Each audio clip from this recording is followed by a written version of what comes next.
alájà wa. àwọn ìyàwó mi lè pàṣẹ jù àṣejù rẹ̀ pọ̀. aláàgbà àbá ní àwọn ìyàwó àwọn lè pàṣẹ jù rẹ̀ pọ̀. àbá mi àdúrà ní báwọn fẹ́ ṣe rí. àbá báwo ní sàdúrà yìí rí mo ti ṣe léde ìwé láti fi kún. wọ́n lọ ọdún mẹ́rin ní Saudi. wọ́n ní wọ́n lọ ọdún mẹ́rin Saudi. 2018. 2018. wọ́n ti bẹ nínú pílátífọ̀mù Ighathatulahi. náà ni wọ́n ti bẹ pílátífọ̀mù Ighathatulahi. wọ́n sì mú àwọn èèyàn gidi wá bẹ́ẹ̀. wọ́n sì mú àwọn èèyàn gidi wá nù rẹ̀. kì í sàwọn olówó. kì í ṣe olówó. àwọn tó fẹ́ ṣàdúrà. àwọn tó fẹ́ ṣàdúrà. wọ́n kó àwọn èèyàn sórí rẹ̀. Allahu Akbar wọ́n ní wọ́n kó àwọn èèyàn sórí rẹ̀ kẹ́. Ọlọ́run wá fàdánwò kàn wọ́n. Ọlọ́run wá má àwọn àmì wò kẹ́ wá. ọlágbà. wọ́n lọ ó ṣe díẹ̀. kò yẹ kí wọ́n dìjọ́ pé ìlú. kò yẹ ká ẹ lè débí yìí lónìí. bàbá àdéhùn ńlá ni o. Allahu Akbar.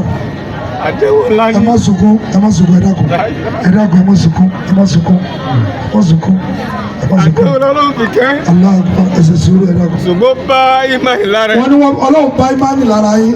Ọlọ́run bá mi fìdùnnú rọ́pò. Ọlọ́run fìdùnnú rọ́pò. Àmín. Ọlọ́run fìdùnnú rọ́pò. bó ti ṣe bú púrú sẹ́kún nìyẹn o ti omijé lójú ni àfa ọmọ àfa ìwé ń sọ̀rọ̀ kan nínú àwọn ọmọ ìjọ àsàlátù ẹ̀ bẹ́ẹ̀ kíní kan ló fà á o sí eléyìí ọmọkùnrin kan wà nílùú Ṣakí wọn ràn nílé kéwú ó kú lọ tó sì ké dáadáa tó yanjú pẹ̀lú ṣùgbọ́n bó ti ṣe kù dẹ̀dẹ̀ kó ṣe wòlímọ̀ ni ìyá àti bàbá ẹ̀ bá jáde láyé bó ṣe di pé ọmọ tí kò bá di àfáàní ńlá yìí kò rí wòlímọ̀ ṣe mọ́ nìyẹn o tó sì gbé ìmọ̀ ńlá tí Ọlọ́run fún yìí ó di ìwé nílé mẹ̀kó bó ti ṣe di mọkálíìkì nìyẹn o lọ́jọ́ tí ìjọ Ighathatulahi ṣe ọdún keje tí ilé kéwú àti ìjọ àsàlátù ti bẹ̀rẹ̀ nílùú Ṣakí níbẹ̀ ni ọ̀rọ̀ ọkùnrin tó fẹ́ ṣe wòlímọ̀ ní nǹkan bíi 20 ọdún sẹ́yìn tó ti padà di mẹkáníìkì tó wáyé lẹ́ẹ̀kan sí o bẹ́ẹ̀ kì í ṣe yẹn nìkan o ọkọ̀ òjọ̀kan ní àwọn ètò tó wáyé níbẹ̀ bẹ̀ látòrí ìkákọ̀ọ́jà Al-Kùránì ìfàmì ẹ̀dá àwọn èèyàn pàtàkì lọ́lá àti pé àkàrà ìmọ̀ye làwọn ohun rere gbogbo tó ṣẹlẹ̀ níbẹ̀ lọ́jọ́ yẹn o ṣe fẹ́ mọ̀ ẹ máa bá wa ká lọ. àti yá wa yìí Allahu Akbar àwọn ni wọ́n dá àsàlátù lẹ̀. àwọn wa bàmí lẹ́yìn oṣù mẹ́fà mo tó gbà. wọ́n ní lẹ́yìn oṣù mẹ́fà làwọn tó gbà sí yín lẹ́nu síbẹ̀ náà ni Allahu Akbar. àbí dúpẹ́ fún yín. wọ́n làwọn fi owó tó dà. Salamu alaikum. Wa alaikum salaam wa rahmatullahi wa barakatuh. Àmọ̀kú àṣeyẹ. Alhamdulillah. Orúkọ yín gbogbo àwọn tí wọ́n ń wí káàkiri àgbáyé. orúkọ mi ni Sheikh Ighathatulahi Abiola Agoro Al-Ghiyafi Az-Zakawi. Èní ọjọ́ kẹwàá oṣù kejìlá ọdún yìí náà ni ẹ tún ṣe ayẹyẹ tẹ́ máa ṣe lọ́dọọdún. Ṣé mọ́lúdì ní tọdún yìí àbí mi ni ẹ pé ti ọdún yìí? Alhamdulillah rabbil alamin.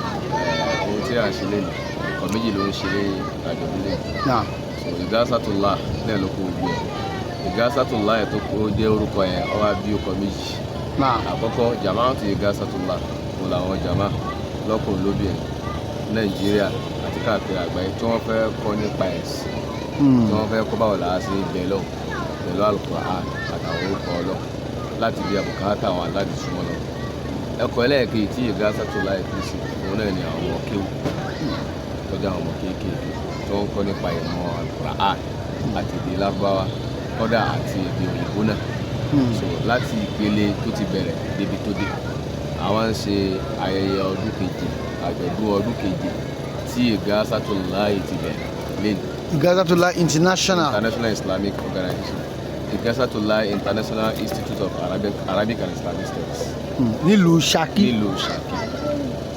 náà tọdún yìí ẹ ti ní méjì ní ẹ ti yàn náà délẹ̀.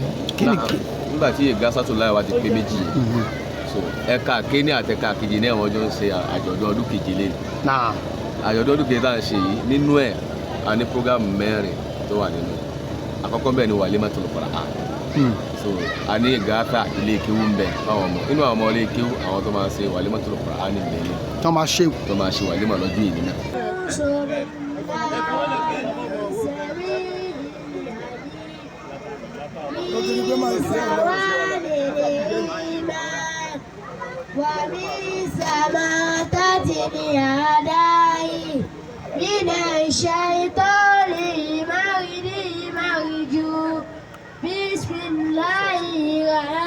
Bismillahirrahmanirrahim. Suratul Fatiha Makkiyatun wa ayatun sab'a. Bismillahirrahmanirrahim. Alhamdulillahi rabbil alamin. Ar-Rahmanirrahim. Maliki yawmiddin. Iyyaka na'budu wa iyyaka nasta'in. اهدنا الصراط المستقيم صراط الذين أنعمت عليهم غير المغضوب عليهم ولا الضالين.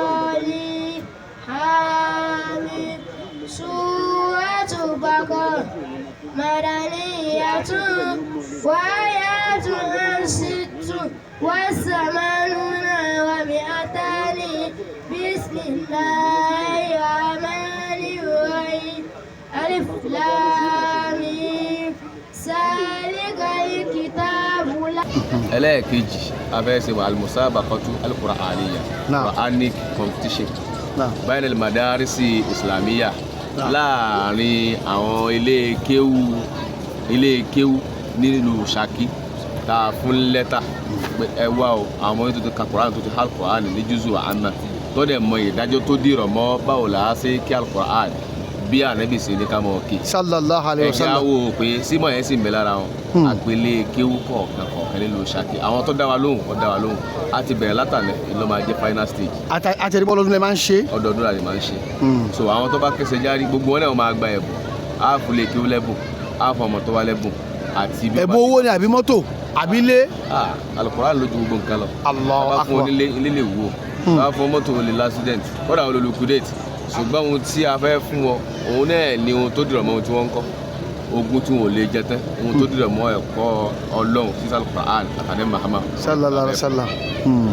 tó wá bá yàtọ̀ sí ìyẹn a rí pé lọ́dọọdún eléré máa wá olórin á wá oníwàásí á wá ọ̀kan òjọ̀kan ètò lẹ́mọ́ ń ṣe nílùú Ṣakí ń bì àwọn ta ló fẹ́ ṣe wáàsí lónìí eléré òní ń bọ̀ kí ni ó mú tọdún ìyá sí ìta ti ṣe tẹ́lẹ̀. Alhamdulillah tó máa yọ pé anifásitì àjọ̀dún yẹn bọ̀dọ̀ mọ́ mú nǹkan tó máa dùn yẹn nínú wá síbẹ̀ tí ó sì ní takotọ́ lọ nínú àjọ̀dún tèmi tá à ń san anifásitì yìí àfọ oníwàásí lè tí wọ́n fọ̀rọ̀ lọ́hùn bọ̀ wá àwọn náà ní al-Imam Sheikh Abdul Wahid Sheikh Abdul Wahid Gani tí wọ́n kú gbogbo ayé mọ̀ sí Al-Huda nílùú Ṣakí mi náà wà ní. wọ́n nílé kéwú wọ́n ní central mosque tó gba 1000 capacities wọ́n ní school wọ́n ní jọmọ. àfà ńlá ni wọ́n. àfà ńlá ni wọ́n ẹlẹ́kọ̀ọ́ ni wọ́n Sheikh Alhaj Al-Imam Abdul Wahid Al-Gani Al-Huda kọ́dà àdúgbò tí wọ́n wá okùn ọ̀rẹ́ ní jẹ́ àdúgbò Al-Huda area rẹ̀ nílùú Ṣakí ibi tó lọ ń gbà wọ́n láàyè dé. wọ́n láàyè dé níbi iṣẹ́ Ọlọ́run. níbo ìta sọ yín sáré gbé àsìkò mọ̀líd nàbí náà la wà yìí ẹ fi kún ni àbẹ́ ẹ̀ mú kọ àbẹ́ yìí ò nígbàgbọ́ nú ẹ̀. Mawlid Nabi sallallahu alaihi wasallam. nígbàgbọ́ nú ẹ̀ tí mo dẹ̀ máa ń ṣe. so ìgbàgbọ́ tèmi àkídà tèmi pẹ̀lú Mawlid Nabi ilé ní pé àsìkò tí wọ́n bí àná Muhammad sallallahu alaihi wasallam ní kí ni ṣe ìrántí àná Muhammad kì í kó yẹn jọ pé yẹ pé ojoojúmọ́ gbogbo ìṣẹ́jú la máa ń rántí ànábì sallallahu alaihi wasallam lókè ìgbà máa ń sàṣàlátù fún àná Muhammad sallallahu alaihi wasallam. àwa ti ṣe yẹn lọ ní déédéé déètì tó gbà pé ọjọ́ bí ànábì ni sallallahu alaihi wasallam àwọn tó bí wa lóko àbáwá àgbà Sheikh al-Islam Muhammadu Sheikh Agoro Akabi àti àbá khalifa tí wọ́n ń bẹ lẹ́nu Sheikh Alhaji Ibrahim fọlọ́nṣọ́ Agoro àti ṣe Mawlidun Nabi nígbà tí oṣù Rabiul Awwal ti di 1 láti sọ fáwọn yẹn pé ẹ mọ sàṣàlátù kábi pàdé ọjọ́ bí àná Muhammad sallallahu alaihi wasallam táwọn pè ní sọlátù zaati àbí sọlátù kún fàyà kún táwọn èèyàn ń sẹ Allahumma salli ala Muhammad wàsín káàkiri àgbáyé àwa kò lè tẹ adẹjoko asàṣàlátù kò sí ohun tá a sì jòkó mọ́ lẹ́yìn àṣàlátù fún àná. sallallahu alaihi wasallam ní ìrántí òjíṣẹ́ ńlá Muhammadu Rasulu sallallahu alaihi wasallam. ìdí táwọn tèmi ò fi da mọ́ọ̀rì papọ̀ mọ́jọ́ ìní nìyẹn torí pé December yẹn sè ó ti jìnnà sí ọjọ́ bí àná Muhammad sallallahu alaihi wasallam. àjọ̀dún làwọn ń ṣe pẹ̀lú àwọn programu mi. so lẹ́yìn náà nígbà pàjọ̀dún ni aláwọn tó jẹ́ àwọn artist Islamic artist wọ́n ń pe Alhaji wakẹ́ni Alhaji ambassador Tayyib Aloba láti Benin Edo State lọ́nà ti wá. ok Edo State ní Nàìjíríà ń bí ní Nàìjíríà lọ́nà ti wá Zakiro ni wọ́n mọ báyìí sàṣekèrè tí wọ́n fi súnmọ́ lọ́hùn. Allah akbar. wọ́n dẹ̀ entertain wa nínú àwọn ọ̀kẹ́ gbòógì náà àwọn isma ni wọ́n jẹ́. bákan náà à ń pe Zakiro kan ní Zakiro Waliyullah Waladul Awliya owó ni kókó ọmọ Ṣakí ni wọ́n sùn gbé kóná wa nínú àwọn Zakiro tó dáńtọ́ ni wọ́n àwọn náà ń bọ̀ wá. nínú àwọn entertainment tuntun bẹ à ń pe Alhaji kan ní Amọ́lẹ́gbẹ́ Abdulmajid Ọlọ́run kí wọn gẹ pẹ̀lú ká ewì ká fi kí o kí ìdílé ká fi kí yẹn ká fi bá yẹn sọ̀rọ̀ ká fi kí Muhammad náà ká fi yàrá Muhammad sallallahu alaihi wasallam gbogbo nǹkan yẹn ló yé wọn wọn náà ọ̀nà tí wọn náà gbà Ọlọ́run fún wọn lẹ́bùn yìí wá show talent yẹ wá fi yan Ànábì wá fi sallallahu alaihi wasallam káyọ̀ yẹn mọ̀ pé Ànábì ju gbogbo sallallahu alaihi wasallam. so nínú ẹ̀ náà a ní Zakiro Waliyullah alábọ̀ ẹ̀dá alábọ̀ nínú Zakiro tó dáńtọ́ ọmọ Ṣakí náà. Ighathatulahi lórí ẹ̀rọ ayélujára tí gbogbo èèyàn ti ń wo káàkiri báyìí èwo lẹ́yìn ṣe ń bẹ̀ tí ó ń jẹ́ àǹfààní fún àwọn tó wà ní gbàrà pàápàá tó wà lókè òkun ìjọ tiẹ̀ ló tẹ̀ máa ń ṣe ìjọ òlẹ̀ ń ṣe ìgbà òlẹ̀ ń ṣe kí sì ni ẹ̀rí àwọn èèyàn ti ń mú wá látàrí nǹkan tó ń wò tó ń gbọ́. alhamdulilayi sọ wíwá pé Islam ẹ̀sìn tó ní la yu'minu ahadukum hatta yuhibba li akhihi ma yuhibbu li nafsi tó bá lórí gbàgbọ́ òdodo mùsùlùmí ni àfi kó fẹ́ ohun tó fẹ́ fúnra rẹ̀ kó fẹ́ fún ọmọlàkejì rẹ̀ mo fẹ́ lówó ní sí mo lọ gbé ẹ̀yin náà bọ̀ lọ lówó aṣọ tí mo wẹ̀ aṣọ tó da àníyàn gbé aṣọ tó da yìí kí lágbáyà náà dẹ̀ wá sọ yìí tó ń pè ní Islam nìyẹn kò yẹ kóde tí mo lọ kájọ dọ́gba nínú kéèyàn ní láárí nínú gbogbo nǹkan tó ń pè ní Islam nìyẹn gbogbo aṣọ tí mo ń lọ yà I want to stand out tèmi dáyàtọ̀ àwọn ọ̀rẹ́ mi kì í jù wọ́n lọ no ó jẹ́ mi nìkan o Islam rẹ̀ ò tí ì pé aṣọ tó wù ẹ́ yẹn oúnjẹ tó wù ẹ́ yẹn omi tó wù ẹ́ mu yẹn jẹ́ kẹ́ni kejì ní òun mú mẹ́ wọ́n yẹ kóun náà lọ máa wọ́n wọ́n jẹ́ ó mú dọ̀tí ìdí nìyẹn tí àwọn olólùfẹ́ pé àwọn ti ń jàǹfààní tipẹ́tipẹ́ ọ̀nà dẹ̀ ti jì síra wọn ayé ti da ayé social media ọ̀nà wọn lágbà connect ara wa padà so tí ó fi kárí inú media name siwa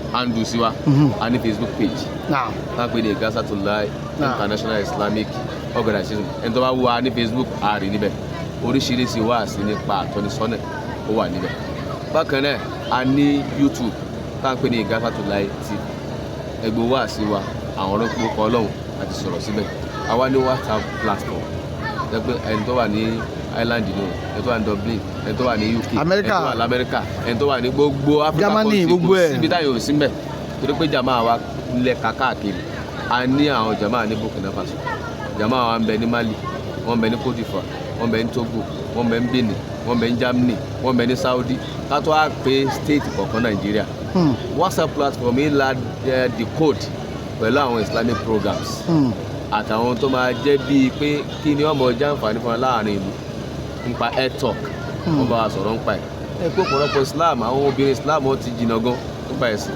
alẹ́ àwọn tó ń dá wa lẹ́kọ̀ọ́ nípa àmọ́ ẹ̀sìn kí má ní kí mo ka àwọn program tá à ń ṣe ń bẹ̀ program tó lágbára ni. tó máa fẹ́ darapọ̀ mọ́ yín kí ni èèyàn lè bó làwọn èèyàn tó láwọn àwọn tó máa wo kí ni báwo ló ṣe lè kàn sí yín báwo ló ṣe lè rí yín báwo ló ṣe lè join Ighathatulahi. ọ̀nà tí wọ́n lè gbà kàn sí wa pọ̀ ní dákọ̀ Facebook page wa pé Ighathatulahi International Islamic Organization tó bá mẹ́sẹ̀gì wa pé we need something a máa dáhùn yẹn lóhùn àwọn kan máa ń post wa pé I want to join this group torí pé a máa ń kọ́ yẹn ní pé ó kọ Ọlọ́run ọ̀sùnmọ́lọ́rọ̀ sí ni pé orúkọ Ọlọ́run yìí ó ní bá a ṣe máa ń lò tí ó sì jẹ́ fún yàn lórí gbogbo nǹkan tí yàn bá fẹ́. onídìkọ́ dẹ̀ pè mí tí n bá ti fún ẹ mọ́ lọ ṣe.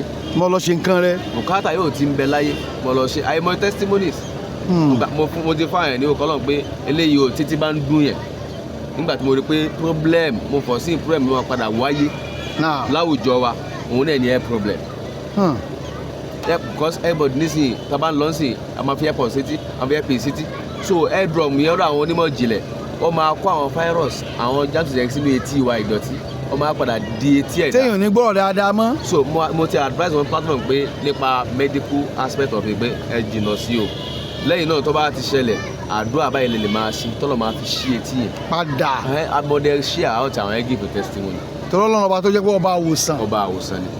so ẹ tọ̀ kí wà so a máa ń fún yẹn ní pé àyà yìí bá a ṣe é lò lélẹ̀ ó dé pé oògùn orí fífọ́ ó yàtọ̀ sí oògùn onírúurú ó yàtọ̀ sí oògùn ẹ̀yìn dídùn èèyàn bọ́lọ̀ mọ́ fi oògùn ẹ̀tẹ̀ wo làpálàpá so ìdí nìyẹn la fi gbé ètò ẹ̀ kalẹ̀ nípa bá a ṣe fẹ́ máa lò so ẹ tó wá fẹ́ kàn sí wa ọ̀nà tó yára jù òun náà ní WhatsApp platform pẹ̀lú phone number wa pẹ̀lú 081 33 76 99 43 lẹ́ẹ̀kan sí 081 33 76 99 43. ẹ ṣeun aláfàá àlùbáríkà sí. àmín. ìdíyà so di ọba wọn so tàbá ti bí ọ papọ̀ ohun tó bá ti gbà so yóò jẹ dárọ́jà rẹ inshallah ta'ala. naam ọmọ alákọ̀ọ́kọ́ ni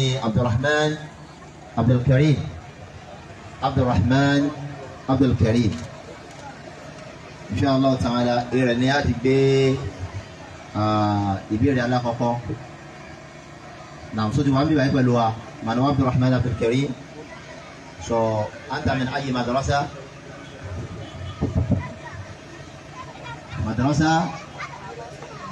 مراشد الهدى نعم بارك الله فيك نعم استعين أعوذ بالله من الشيطان الرجيم. بسم الله الرحمن الرحيم.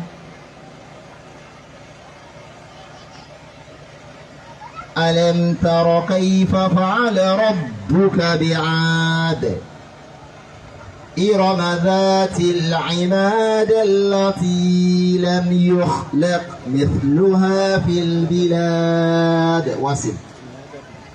أعوذ بالله من الشيطان الرجيم. بسم الله الرحمن الرحيم. وثمود الذين جحدوا صارم بالواد. أعيد تلك الآية. أعيد تلك الآية. نعم. وثمود الذين جحدوا صارم بالواد. ليس بالجح، ليس بالجح. أعيد تلك الآية مرة أخرى. جحدوا الصار بالواد. جابوا الصخر بالواد. جابوا الصخر بالواد. نعم. وفرعون ذي الأوتاد الذين طغوا في البلاد. الذين طغوا في الواد. لا لا لا لا، أخطأت بارك الله فيك. نعم. أعوذ بالله من الشيطان الرجيم. والسماء وما بناها والأرض وما طهاها والنفس وما سواها فالألهمها فجورها وتقواها. أصدق بارك الله فيك. والنفس وما سواها، هناك حكم من أحكام الساكن والتنوين قال في تلك الآية والنفس وما ما حكمه من أحكام الساكن والتنوين.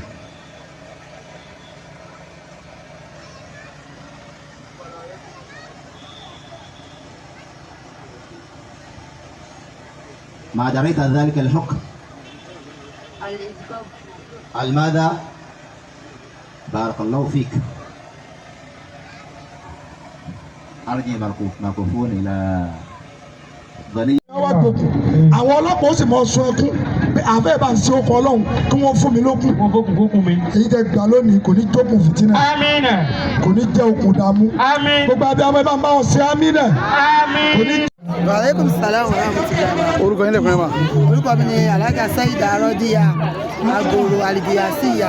láti Dublin yìí náà ti wá sí ìlú Ṣakí fún ayẹyẹ yìí kí ni eré ìdíyelé kí ló fà á. Èyí ni ayẹyẹ ọdún keje alhamdulilayi rabbil alamin ní ọ̀ka ọdún kìíní kejì kẹta kẹrin tó fi dé méje ó tọ́pẹ́ ó tó nǹkan tẹ́lẹ̀ èèyàn lè wá sí alhamdulilayi rabbil alamin. àsàlátù ìgàfíyà ẹ̀yin náà mẹ́mbà lẹ́yìn náà kí ni àwọn nǹkan tí oore wo lè ń rí àǹfààní wo lè ń rí ń bẹ̀ tẹ́fẹ́ fáwọn èèyàn láti darapọ̀ mọ́ ìjọ yìí. alhamdulilayi rabbil alamin Ighathatulahi gbígbàdúrà istijaba tó pọ̀ ó wà ń bẹ alhamdulilayi rabbil alamin àdúpẹ́ lọ́dọ̀ náà. báwo fẹ́yìn tẹ wà nílùú òyìnbó ẹni tí ò sí nílé yóò wà nílùú òyìnbó báwo lè yẹ darapọ̀ mọ́ báwo lè rọrùn fún yín láti máa darapọ̀ mọ́ tó máa ṣe. nígbà tó jẹ́ pé a ní físíkù a dẹ̀ tún ní online a ṣe físíkù a dẹ̀ tún ṣe online so ìdí tó fi yí sí nìyẹn. lẹ́kí ni ìmọ̀ràn fáwọn èèyàn pàápàá nípa dídarapọ̀ mọ́ sàlátù fáwọn obìnrin wọn lẹ́ni fáwọn obìnrin. dídarapọ̀ mọ́ sàlátù ó ní àǹfààní tó pọ̀ because a kọ́ obìnrin ní ìwà rere gbé ní ọ̀dẹ̀dẹ̀ ọkọ.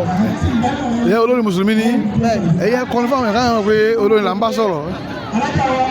Ighathatulahi ọlọ́run ọba mọ́mọ́ jẹ́ owó oníwó kọ́lọ́run ọba mọ́mọ́ jẹ́ òtún kò ní tú ọlọ́run ṣe ń gbà fún wa á túmọ̀ máa gbà fún wa àmín.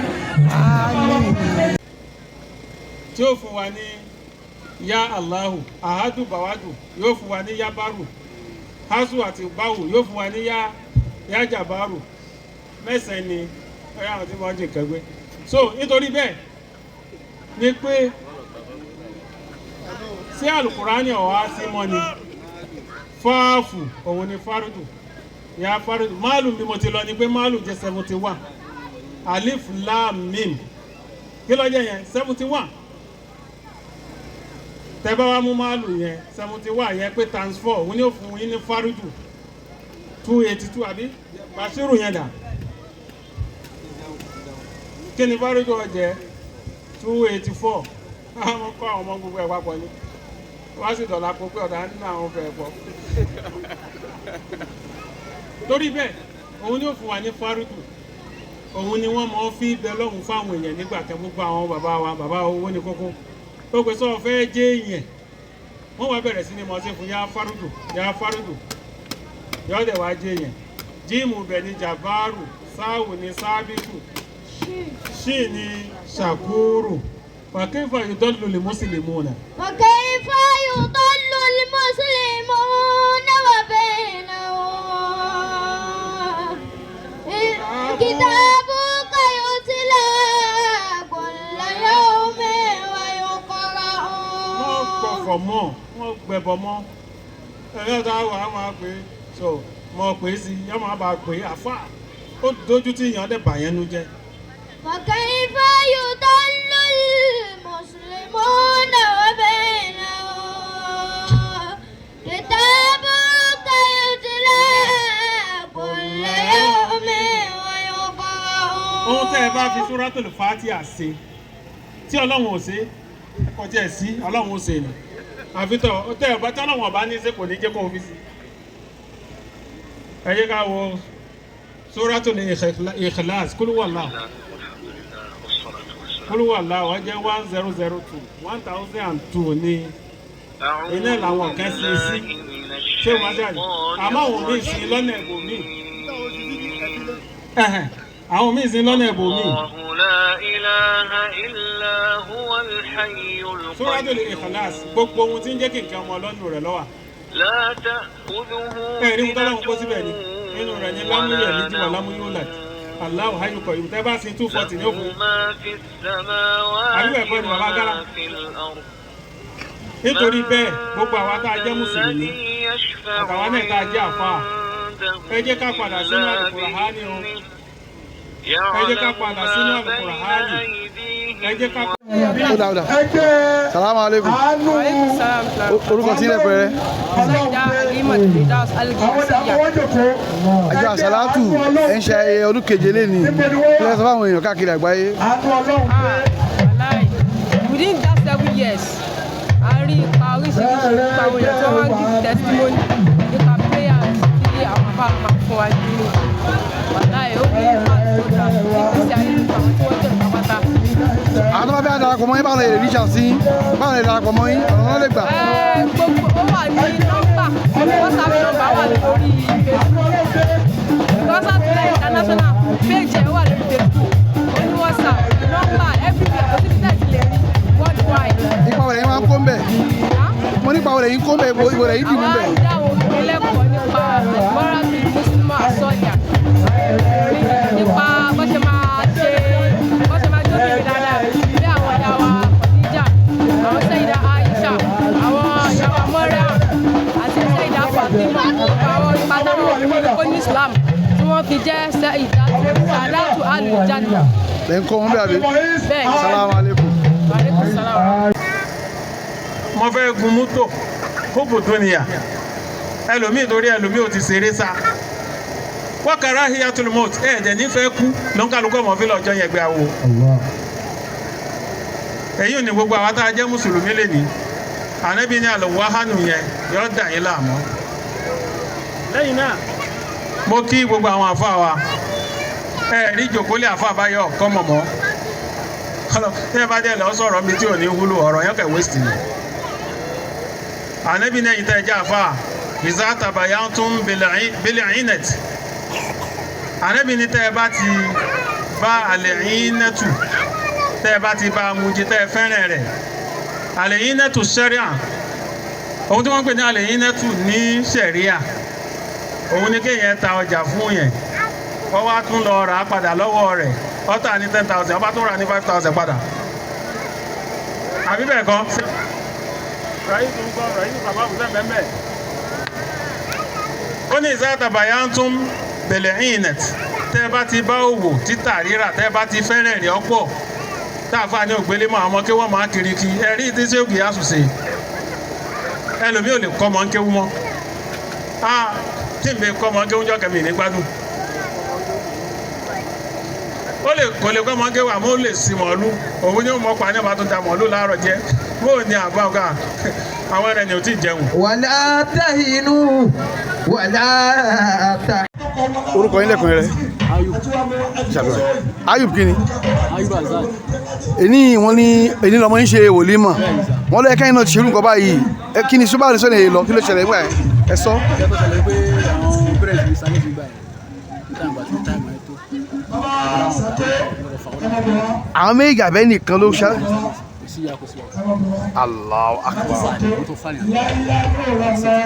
ẹ ti kéwú kẹ́kọ̀ọ́ ṣe wòlímọ̀ bó ló ṣe lára yín gbà yẹn. ọkùnrin tó ṣì gbìyànjú tó máa rẹ ti máa ń dùn mí. ìyá mi lè ṣe kéwú mi lè ṣe wòlímọ̀ o èyí tó wá ilé ní iṣẹ́ plan ní iṣẹ́ sọ fáfá pé.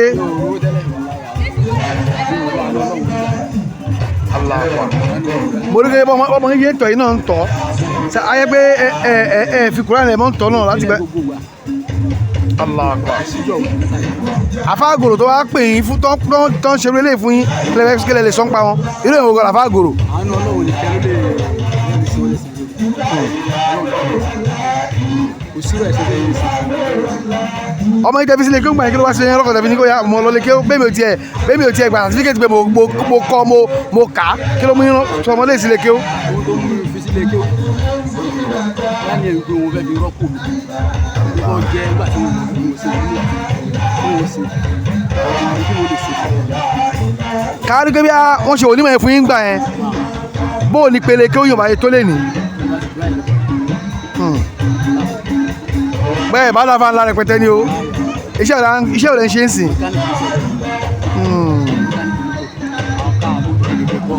nílùú wo Ṣakí mi náà ni ṣọmọ Ṣakí lẹ́yìn ni so àwọn òbí kí lẹ fẹ́ sọ́wọ́n òbí nípa fífi ọmọ sílé kéwú ìmọ̀ràn lẹ nípa àwọn òbí nípa nínú ọmọ nílé kéwú wọ́n lẹ nípa àwọn òbí. ìwọ̀n wípé gbogbo nǹkan pátá ìtú Ọlọ́run ọlọ́gbà tó pé àsìkò wọlé òní tó ìrẹ́lẹ̀kẹ́ bí mo sọ lókè àwọn gba ìgbìyànjú sí dàgbà Ọlọ́run kára àwọn ṣiṣẹ́ mẹkáníkì Ọlọ́run wọn gbà fún mi. wọ́n fa àlùbáríkà sí ẹ ṣe gan amari ma. nígbà tí ilé ọmọ ọdún ìdún mẹ́fà lọ lé kéwú. nígbà tó mi ìdún mẹ́fà lọ lé kéwú. aláwọ̀ tá a jọ jẹ tá a jọ mu. aláwọ̀ tá a jọ jẹ tá a jọ mu. wọ́n ní ká Àfáà Agoro kó o pa àga lé kó Àfáà Agoro lọ lé kéwú. wọ́n ní kó ká àga òun lọ lé kéwú Àfáà Agoro. torí pàgà ń bẹ kò sọmọ kéwú. àfáà ara wa dẹ̀ nílùú yìí. kó o kó lọ lé kéwú tó ń. kó lọ lé kéwú tó ń mọ̀ náà. òkè tó ní díẹ̀ ni. ọ̀sẹ̀ tí ó ní díẹ̀ ni. wọ́n fẹ́ kẹ́lé kéwú. ọlọ́wọ́ fẹ́ kẹ́lé kéwú. àbá ọlọ́kẹ́ mi ò sí lé. àbá àfíìsì ni wọ́n yẹjú ẹ̀ àwọn sílé. wọ́n lẹ tó táwọn kì í ẹ mọ̀ sunkún. wọ́n dí sáfù ẹ mọ̀ sunkún ẹ dákun ẹ sì sùúrù. àbá blavis barakallahu fi. látàrí ẹ̀ ti ń bá rere bọ̀ ẹ tún bá dùn ní tọ́ba dín lọ́la àpàdà sí ibú oníwọ̀rọ̀ yìí ala Muhammad ọdún ọlọ́run ala Qur'anul azim òpin ohun tọ́lọ́run tó kú fẹ́yìn náà lóore wọ́n mọ̀ pàdé aláàánú ala Qur'anul azim. bí wàá bàjẹ́ ṣe káyé tó kálé kanà tó kákó ọlọ́run mi ò gbà bínú sáyé ó ti ju àlùfáà ni ó tọ́kọ́ lóhun ti ju wọn torí iṣẹ́ tó gbé dání àwọn àfáà kan bẹ nílé tó ń jáde lẹ́ẹ̀kan lọ́dún kan Àlùkùránì tó ń ké kò ní yé gilẹ̀ rògbòṣù òun tẹ́fẹ́ kọ́ lọ́hún ó gbọ́ lọ́lọ́hún yóò sì máa gbọ́ òun tẹ́fẹ́ kọ́ lọ́hún ó rí lọ́lọ́hún yóò sì máa rí òun tẹ́fẹ́ kọ́ lọ́hún ó ṣe lọ́lọ́hún yóò sì máa ṣe má ṣe yí láàfáà kan lásán má ṣe yí láàfáà kan lásán àfáà kan lásán bí ò lọ sóde kò lè gbọ́ bùkátà má ṣe yí láàfáà kan lásán ẹ̀yin olóyè yóò fi tọrọ fún àwọn àgbàlagbà ni tó dá mi lójú pé tá a bá ti tọrọ fún yín àdúrà tèmi ti gbà àsàlátù ẹlẹ́ẹ̀kejì èmi náà fi tọrọ fún orí ara mi pé ọlọ́run wíwá tí mo wá lọ́dún yìí gbà tí mo bá wá lẹ́mí ọlọ́mọ ṣe mí lókun àwọn ìyàwó òṣàmí dáadáa ẹlẹ́ẹ̀kẹta ń bẹ àwọn àfáà wa àlìgìyásí àwọn náà lẹ́lẹ́ẹ̀kẹta wípé àfáà bá ìgbà mọ̀ wọ́n ṣe dédé ìgbà ọlọ́run gbogbo tí ó bá máa jẹ ayé ọlọ́mọdé gbà fi wọ́n sílẹ̀. àmín. ẹlẹ́kùn gbẹ̀yìn abiyamọ tó bá ń bẹ mí torí ànábì ni kò fi bá nàgó torí ànábì ni ó fi bá nàgó ànábì ju gbogbo wa lọ ànábì sì ni bàbá gbogbo wa. a wá ṣe àsàlátù aláàkọ́kọ́ àfọwọ́ tó ṣe wàlímátùl Kùránì àwọn náà ti dàfáànù o ìwọ náà bí ọlọ́run pé gbogbo tí ó bá máa jáde lára mi jẹ́ káfà jáde ń bẹ̀ wá sọ pé Allahumma salli ala sayyidina Muhammadi wa ala alihi wa sahbihi wa sallim ọlọ́run sọ pé gbogbo tí ó bá máa jáde lára mi jẹ́ kó jẹ́ àfáà tí ó máa bù yìí àwọn èèyàn wí bẹ̀ dáadáa bàbá wa àwọn àgbàlagbà lọ dúró yìí wọ́n dúró fún ànábì ni wọ́n sì bá ìgbà mu ọlọ́run gbogbo tí ó bá máa jáde lára jẹ́ àfáà tí ó máa bù yìí. ó yẹ kí a sọ pé amínà. amínà. bàbá làwọn ọba wọnú bíbí yálẹ̀ kẹ́nà ni a sì jáde ńbẹ̀lẹ̀ kẹ́nà. àmọ́ bàbá ní kí á tún àdúrà sí padà fún bàbá wa Lágìsàtó àti gbogbo aládùúgbò tì lápapọ̀ àti gbogbo àwọn tí wọ́n gba àwọ́ọ̀dù lápapọ̀ àti àwọn ẹ̀yà wa láti ìlú Ìwó àti àwọn bá wa láti Ifọ̀ àti láti Ìbàdàn Èkó Ẹdó gbogbo àwọn tá a wá láti Niger láti Ṣakí lápapọ̀ Ọlọ́run dúró tẹnu kọ̀ọ̀kan Ọlọ́run padà lẹ́yìn ẹnu kọ̀ọ̀kan oore tọ́lọ́run ṣe fún kálukú wa ọlọ́mọ sí lórí ìbànújẹ́ bisimilahi salatul fatih Àfáà Agoro àti àwọn sọgbẹ́sọgbà àwọn lápapọ̀ bisimilahi kulúwọ́lọ́ Àfáà Muhammad Giyasuddin èyí tọ́lọ́run ṣe lọ́wọ́ yìí ọlọ́mọ dáwọ́ rẹ̀ dúró ọlọ́mọ sàlékún oore fún wa ní ọbẹ̀ látọ̀dọ̀ tí kárí gbogbo wa náà lápapọ̀ ọlọ́mọ ṣe ilé òkun ìjókòó fún wa bisimilahi la hawla gbogbo àwọn tó yẹ káàrẹ́ ti tọrọ fún ìjókòó yìí bẹ̀rẹ̀ látọ̀dọ̀ àwọn mọ̀límọ̀ àgbà Muhammad Zikirullah ọmọ kókó.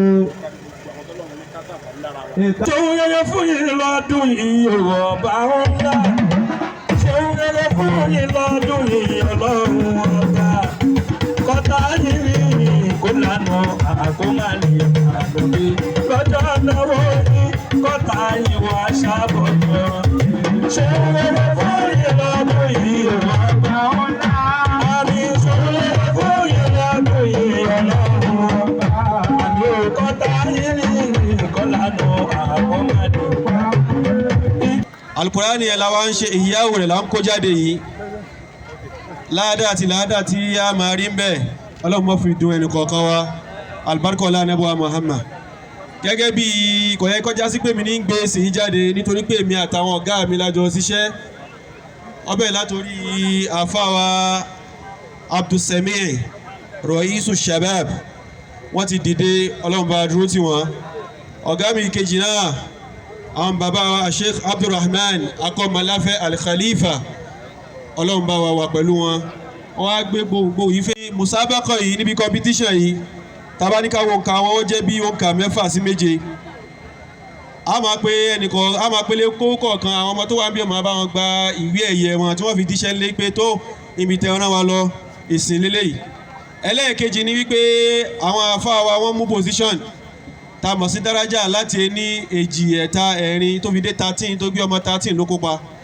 èsì wọn àbí ẹ̀bùn wọn bẹ́ẹ̀ ńlẹ̀ níbi tá a fún ẹni tó ṣe ipò kéní ẹni tó ṣe ipò kejì dídé ẹni tó ṣe ipò keje bó ti ẹ̀ já sí pé àwọn ọmọ náà ni wọ́n ti ká fá àwọn wọ́n ti fún wọn ní nǹkan kan kí wọ́n fi sápò so lówó kọ́ máa jẹ́ ìgbìyànjú fún wọn adíyá fún wọn á gbé láti ipò 5 ẹni tó ṣe ipò 5 orúkọ rẹ̀ ó máa jẹ́ Mustapha Abdulrazak dákùn máa bọ̀ wájú bí a ń pè bàbá wa Abdulrahman pé kó wá fún ọmọ ní certificate àwọn tí àjọ ti ṣẹ́nu Mustapha Abdulrazak ó ṣe ipò karùn-ún ẹgbọ́n lòun tóbi jama láti ilé kéwú Ma'hadu Nashri Dini al-Islami àbí ọlọ́run kó gún wọn ní albarka àwọn àgbàlagbà ní ó ní albarka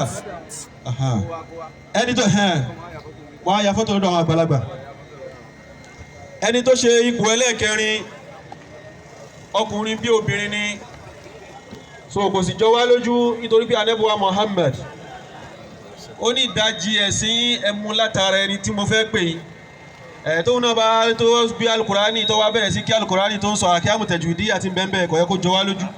bẹ́ẹ̀ bá fojú kà nẹ́bí àwọn ó ti ṣe àwa ó máa jó àwa ó máa yọ̀ ní. síbà ẹ wo bí mo ṣe ti mọ̀ ṣe tó bá rà nẹ́bí ọmọ má ti pàdé ànẹ́bí àbí bẹ́ẹ̀ bá fojú kà nẹ́bí àwọn ó ti ṣe àwa ó máa jó àwa ó máa yọ̀ ní.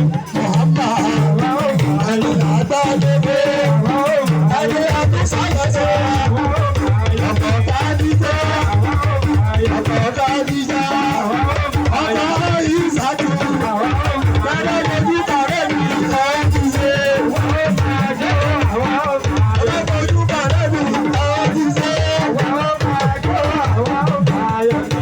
Muhammad àwa ó máa yọ̀ ní. àtẹ́bí àwa ó máa yọ̀ ní. fojú kà nẹ́bí àwọn ó ti ṣe àwa ó máa jó àwa ó máa yọ̀ ní. bẹ́ẹ̀ fojú kà nẹ́bí àwọn ó ti ṣe àwa ó máa jó àwa ó máa yọ̀ ní. Muhammad.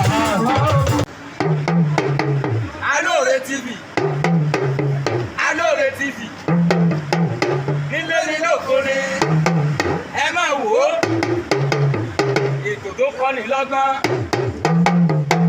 ètò tó kọ́ni lóye ní gbogbo àgbáyé ẹ máa wò ó Alore ẹ máa wò ó ẹ máa.